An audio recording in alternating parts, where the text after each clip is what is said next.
So I looked at the maps this morning, and dang is the only thing that could come to my mind, because I'm looking at the pressures here.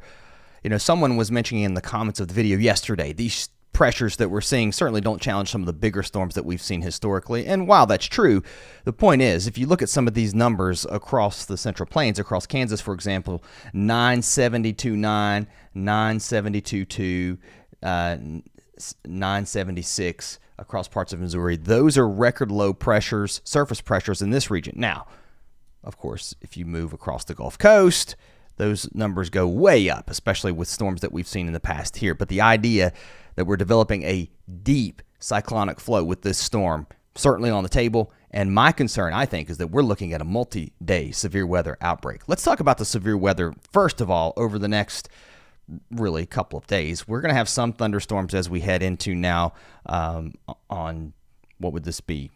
Heading into Wednesday afternoon, into Wednesday evening. Maybe a few tornadoes, certainly possible here across southeast parts of Oklahoma. But let's push this out just a little bit further. Check this out. This would be heading now into Friday. At this point, Friday appears to be the day of the strongest storms that we're going to see across parts of Illinois, down into Missouri, West Kentucky, West Tennessee. I think Mississippi's a concern, Arkansas too, at least the bullseye, so to speak. It doesn't mean we're not going to see stronger storms up here into parts of Iowa, as far north as Minnesota and Wisconsin, as this low wraps up here across Colorado and pushes off to the north and east. So some big concern here, not just on Friday, but Saturday. This pushes off to the east. Now we're looking at areas as far north as Ohio, into Kentucky, West Virginia, even parts of Virginia, down into the rest of Tennessee, southeast Tennessee, into Alabama, Georgia, and now our squall line pushes to the east. Now, most of your dynamics are going to be moving toward the Great Lakes, but this is a strong storm, so as the front blows through, we're going to see some severe weather, I think, all the way to the coast. Let's take it day by day. We'll take it even region by region as we go through the video today. Thanks for watching. If you're new, I'm Travis. Welcome to the video today. I spent years forecasting this stuff on TV, and I appreciate you guys coming over here on YouTube and checking the channel out, and I hope you'll come back and subscribe. I appreciate all of you guys who have supported me just over this last year since I've been doing these videos. So subscriber count flying up thanks to you guys. I hope that means somebody out there is enjoying this content. All right, let's move ahead. Enough of the jib jab. That's one thing I try not to do, is jib jab a lot here. All right, snow across the west. This is heavy, by the way, as this really strong storm moves in. Big snow into the Sierra. Feet of snow here into the Cascades too. And look how much snow we're going to be picking up across the Four Corners states. I mean, this is a lot of snow into northern Arizona. I mean, we're going to get more snow for those small communities like Flagstaff, although Flagstaff relatively a larger city in northern Arizona, but go west of that rather to Williams, over to Payson, north up into Utah, even Salt Lake City is cold enough that we end up seeing snow here all the way down to the valley floor. And now surface low pressure develops on the east side of the mountains. It's going to be extremely windy on the east side of this storm too. The problem with that too is also a fire danger. So the Storm Prediction Center looking at this area across southern parts of Texas into New Mexico. This would be your day one fire outlook as we move through Tuesday. As we move into tomorrow, that threat pushes a little bit further to the east now into Texas. So, again, a lot of wind with this. Fire danger certainly on the increase here. Moisture does start to move north too as we start to see that low really wrap up, and we're going to get dew points on the way up. The deal is, too, a lot of wind shear. So in your upper levels, your winds will be coming in like this. At the surface, sometimes more like this, closer to your low. So increasing relative dew points, increasing temperatures, a lot of instability. Now you've got a powder keg, if you will, for severe weather with all of the dynamics on top of the warm temperatures and the unstable air, certainly causing a problem. On the northwest side of this, I think there will be some snow. It's not a huge snow maker. However, I still think you're going to get blizzard conditions at times. You can see blizzard conditions with just a couple of inches of snow with that wind blowing around. Now your severe threat continues to push to the east as we head into Saturday for places like Illinois, Indiana, down into Kentucky and Tennessee. Again, most of that energy, you can see how it's shearing out to the north, but you're still going to get some severe weather on the southern side of this storm, I think, as it pushes north. Another threat that I think can get overlooked sometimes is the flooding issue. Some of the models trying to ripple this area of low pressure up along your front. That slows the front's progression down, and that could cause some flooding rains for the Tennessee Valley north of that too. Something to watch this weekend. And then we turn cold behind this system with winds coming in out of the northwest. Another storm moving into the Pacific Northwest with more rain and snow here. And I'm telling you guys, it almost, I mean, I told you, the thumbnail says dang. I'm looking at this going, as we head into next week, dang, look at this. Another storm. Severe weather season, in my mind, looks to be off to a terrible start. I don't like severe weather. I mean, I know there's some people out there that get excited about it. I don't like anything about it. It's not a good thing in my mind. I try to be fair and balanced when it comes to weather, not to take sides. I hate severe weather just because I know the impacts that it has on all of you out there. So let's take you region by region. Showers across the Northeast today. Once we get rid of that, we will dry out some as we head into Wednesday, and a little bit of snow once we start to see this weak system skip through parts of New York, also into southern parts of New England.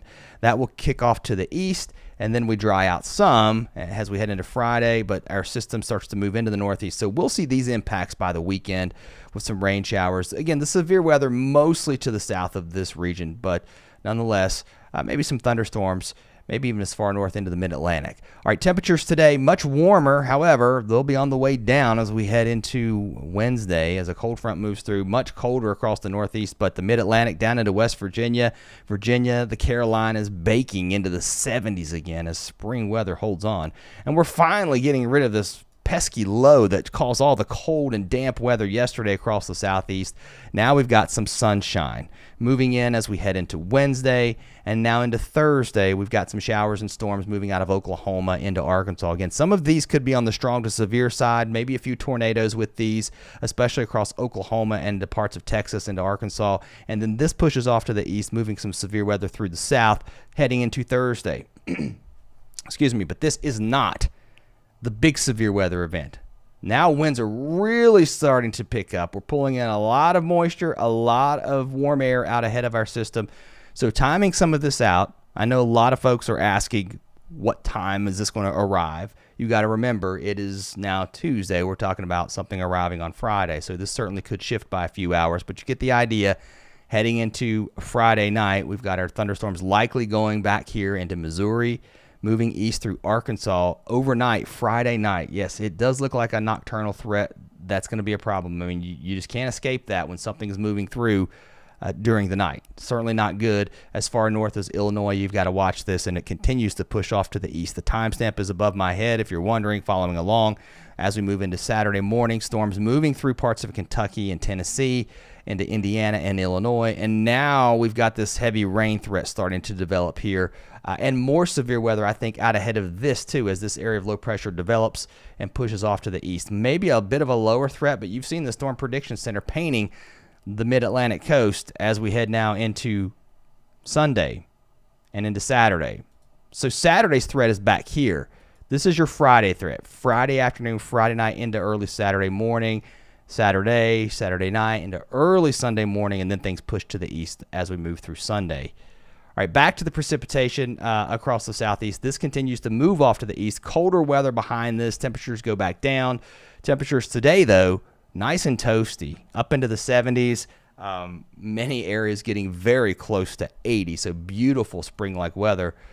Unfortunately, with the warmth comes the severe threat. Okay, temperatures across the Great Lakes on the way down. We do have a little bit of light snow possible on Wednesday, maybe some showers, again, moving through parts of New York and PA. Otherwise, mostly dry for this area, at least until Friday. Most of the severe weather at this point looks mainly, I would say, south of this line.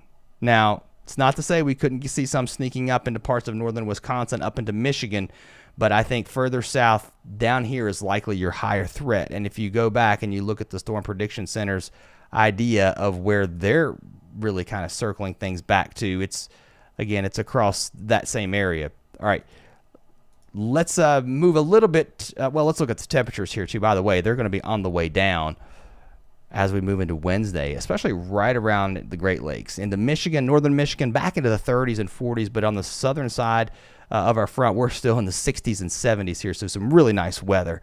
Back to the southern plains. How about this? Nice and warm here.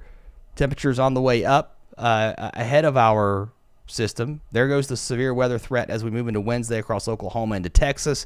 That moves east, and then our huge storm wraps up, starts to get going across Kansas, and your severe weather breaks out now into Iowa, Missouri, moving north toward the Great Lakes as we move through the day on Friday, pushing into Wisconsin, and then moving north into Michigan.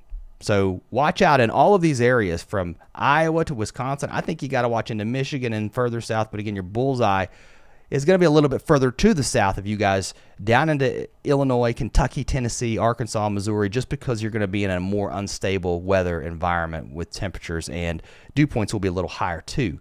Numbers today, Tuesday, really warm across Texas, mid-80s for Dallas. We're into the upper 70s across parts of Oklahoma, into Kansas, into the 60s.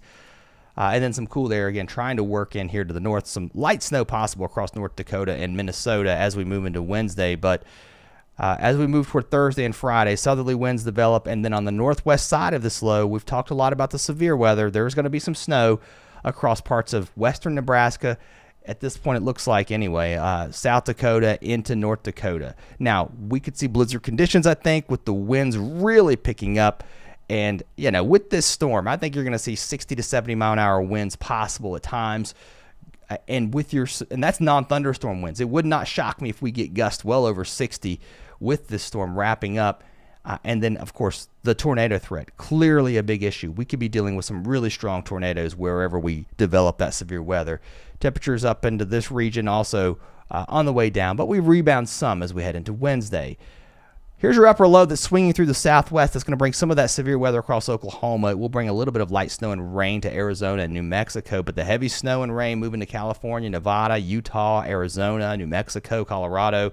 It just turns cold, too, and snowy and wet out here as we head through the week into the weekend. Temperatures today, relatively warm, but as you move toward the weekend, these numbers continue to crash down as that trough swings through the west. Now we're looking at those numbers drop. So by the time we get into Friday, high temperatures for places like Phoenix may not get very far into the 50s, and even Salt Lake City, much, much colder here as well. Across the Pacific Northwest, we've got some rain and snow moving into this part of the country as well. Big rain and snow into the Cascades. Snow levels dropping too behind this system as temperatures fall back down. Some really heavy snow possible here too. And look, more moisture moving in as we head into Friday as this next low moves in.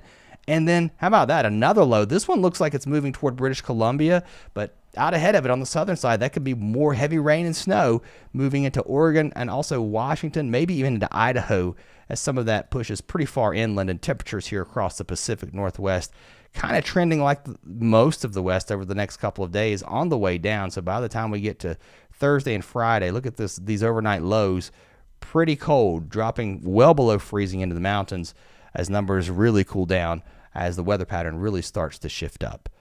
So again, a really active weather week. The big story maker, again, this huge storm that's wrapping up that's going to bring a lot of severe weather, and it could bring, I think, some really strong tornadoes. I was reading some of the discussions coming from the Storm Prediction Center. They're talking about the same thing, the possibility of some strong tornadoes with this, and of course, strong thunderstorms with damaging winds, flooding.